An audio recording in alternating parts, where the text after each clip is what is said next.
അരൂരിൽ KSRTC bus നടു റോഡിൽ നിർത്തിയിട്ട് കണ്ടക്ടറും ഡ്രൈവറും ബസ്സിൽ നിന്നും ഇറങ്ങിപ്പോയി. ഇരുചക്രവാഹനത്തിൽ യാത്ര ചെയ്യുകയായിരുന്ന യുവാക്കളുടെ ദേഹത്തേക്ക് ചെളി തെറിപ്പിച്ചത് ചോദ്യം ചെയ്തതിന് പിന്നാലെയാണ് കെ.എസ്.ആർ.ടി.സി ജീവനക്കാർ ബസ് നടു റോഡിൽ ഉപേക്ഷിച്ചു പോയത്. കോഴിക്കോട് തിരുവനന്തപുരം സൂപ്പർഫാസ്റ്റ് ബസ്സാണ് ഇത്തരത്തിൽ നടു റോഡിലായത്. ബസ്സിൽ നിറയെ യാത്രക്കാരുണ്ടായിരുന്നപ്പോഴായിരുന്നു ഡ്രൈവറുടെയും കണ്ടക്ടറുടെയും ഈ നടപടി.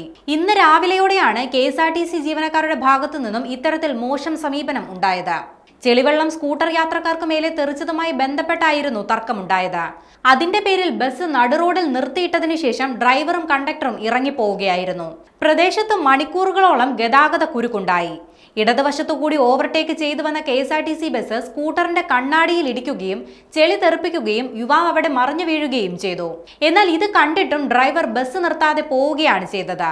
പിന്തുടർന്ന് ചെന്ന യുവാവ് അരൂരിൽ ബസ് നിർത്തിയ സമയത്ത് ഡ്രൈവറോട് ഇതേക്കുറിച്ച് ചോദിച്ചു.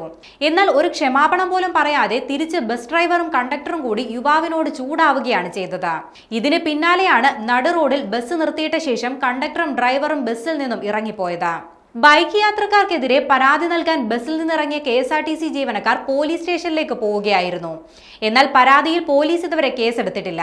ബസ്സിലുണ്ടായിരുന്ന ആളുകളുമായും നാട്ടുകാരുമായും പോലീസ് സംസാരിച്ചു. ബസ് ജീവനക്കാരുടെ പരാതിയിൽ കഴമ്പില്ലെന്നും പോലീസ് കണ്ടെത്തി.